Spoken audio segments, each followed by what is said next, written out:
سلام بچه‌ها، امیدوارم حالتون خوب باشه. خوش اومدید به یه ویدیو جدیدی از کانال خودتون. خب بچه‌ها، امروز قرار که بریم رویال پاس سیزن آچار رو با هم کلا نگاه کنیم.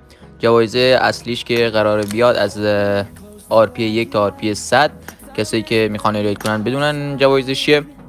بچه‌ها این اولین ویدیو ریاکت فکر کنم بعد از 6 7 ماه دارم میذارم.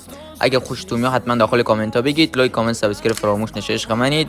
همین دیگه، بریم سراغ جوایز رویال پاس. لیتس گو. خب بچه ها، بریم سراغ جوایز RP. میبینید که RP اول بهمون یک لباس میده که کلا هم لباس زنونه است و اصلا رو کاراکتر مردونه نمیاد، مخصوص کسایی که حالا لباس کاراکتر زنونه دارن. خب بچه ها، بریم سراغ RP 10. میبینید که یه اسکین اسلحه بیبیزون بهتون میدم، اون پیپیزونه، نمیدونم اسمش چیه، که طلایی واقعا چیز خیلی خوشگلیه، تقریبا شبیه گانوی آپگریدیه، واقعا چیز حقیه، ازش نگذریم. خب بچه ها، RP 15 بهمون یه دنس میده که به همه میده، رایگانه. بچه ها میبینید که دنس سونی که حالا خیلی هاتون بازی شو کردید و انجام دادید. دنس بچه ها باحالیه، مخصوص شاخ شکنی و اینا نیست کلا، ولی واقعا دنس جالبیه. RP 20 به کسایی که لایتن یک اسکین کلاه میده که واقعا هلمت لولسش خیلی چیز گودیه، چیزی شبیه چینیاست، هلمت چینیاست بچه. واقعا هلمت بچه اینو بهتون خیلی خوشگله، اصلا برفیه، واقعا چیز حقیه. اینم یکیشه بچه ها. اینجا هم میبینید که یه DP بهمون میده که اینم از حق نگذاریم، واقعا چیز خوشگل و قشنگیه. بچه ها تقریبا شبیه گانوی آپگریدیه، ولی که میبینید اسکین عادیه که داخل حالا RP 30 به کسی که لایتن فقط میده.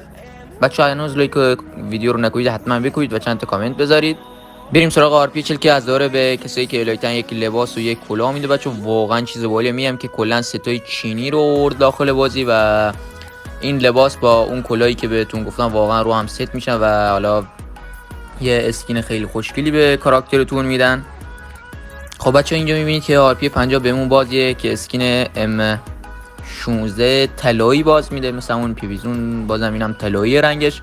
نمیدونم چرا پابجی کلا رنگای اسکین گانا رو کلا طلایی داره میزن، نمیدونم چه خبره داخل سیزن جدید.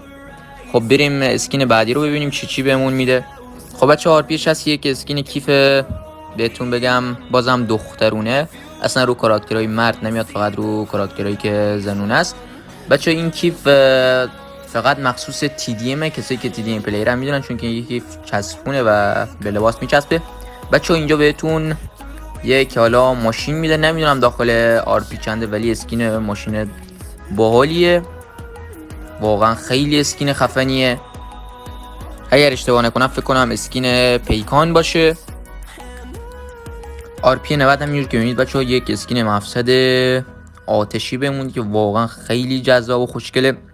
واقعا این بهترین اسکینی که حالا داخل سیزن آینده قراره به کسایی که الایتن بده، واقعا چیز خیلی گادیه. خب بچه ها، بریم همگی با هم لباس RP 3 رو ببینید که این لباس RP 3 شه که حالا با همون کلاه یخی که بهتون گفتم کلا ست میشه با DP، که واقعا اینم چیز باحالیه. سلام، امیدوارم خوشتون بیاد. لایک، کامنت، سابسکرایب فراموش نشه. تا ویدیو بعدی، بدرود.